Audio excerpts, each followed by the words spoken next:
তরুণদের মধ্যে football, cricket নিয়ে উন্মাদনা লক্ষ্য করা যায়। বিশেষত ফুটবলারদের লাইফস্টাইল অনেকে ফলো করে। শরীরে তাদের মতো ট্যাটু আঁকা এবং হেয়ার কাট গ্রহণের প্রবণতা দেখা যায়। তাদের উপর ইসলাম কি বলে? দেখুন, একজন মুসলমানের আইডল হবেন প্রিয় নবী সাল্লাল্লাহু আলাইহি ওয়াসাল্লাম। প্রিয় নবী সাল্লাল্লাহু আলাইহি ওয়াসাল্লাম এবং সাহাবায়ে কেরাম, খোলাফায়ে রাশেদা তারা হবেন মুসলমানের আইডল, মুসলমানের আদর্শ। এর বাইরে মুসলমানদের কোনো আইডল বা কোনো আদর্শ আসলে অমুসলিমদের মধ্যে থাকতে পারে না। আদর্শিক দেউলিয়াপনার কারণে আমাদের মুসলমানদের মধ্যে একটা শ্রেণী মানুষদেরকে দেখা যায় যে তারা বিভিন্ন ক্রিকেটার, বিভিন্ন ফুটবলার, বিভিন্ন তথাকথিত তারকাদের তারা ভক্ত অনুরক্ত হয় এবং তাদের বিভিন্ন বিষয়ের তারা অনুসরণ অনুকরণ করে। একজন মুসলমান হিসাবে এটি আমাদের জন্য কোনো অবস্থাতে জায়েজ নয়। একজন তরুণ হিসাবে আমি আমার প্রিয় নবী সাল্লাল্লাহু আলাইহি সাল্লামকে, সাহাবীদেরকে, খোলাফায়ে রাশিদিনদেরকে আমি জানার চেষ্টা করি এবং জানতে পারি, তাহলে সেক্ষেত্রে এই খেলোয়াড়রা কখনো আমাদের আইডল হতে পারে না।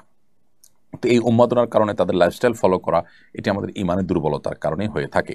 আপনি যদি প্রিয় নবী সাল্লাল্লাহু আলাইহি সাল্লাম, সাহাবায়ে কেরামের বীরত্ব গাথা জানেন, আপনি যদি তাদের আত্মত্যাগ জানেন, আপনি যদি তাদের মানবিক গুণাবলীর কথা জানেন, আপনি যদি তাদের জীবনের যে উন্নত দিকগুলো আছে সেগুলো যদি আপনি জানেন, তাহলে সেক্ষেত্রে আপনি কখনো কোনো ফাসেক, কোনো কাফের, কোনো আল্লাহ দ্রোহী, কোনো জাহান্নামের পথযাত্রী কোনো মানুষের আপনি অন্ধ অনুকরণ বা অনুসরণ করতে পারেন না, বা তার ভক্ত আপনি অন্তত হতে পারেন না। তো নবী করিম সাল্লাল্লাহু আলাইহি ওয়াসাল্লাম বলেছেন, মান তাশাব্বাহা বিকওমিন ফাহুয়া মিনহুম, যে ব্যক্তি কারোর সাদৃশ্য গ্রহণ করবে, কোনো সম্প্রদায়ের, কোনো দলের মানুষের সাদৃশ্য গ্রহণ করবে, সে তাদের অন্তর্ভুক্ত হবে।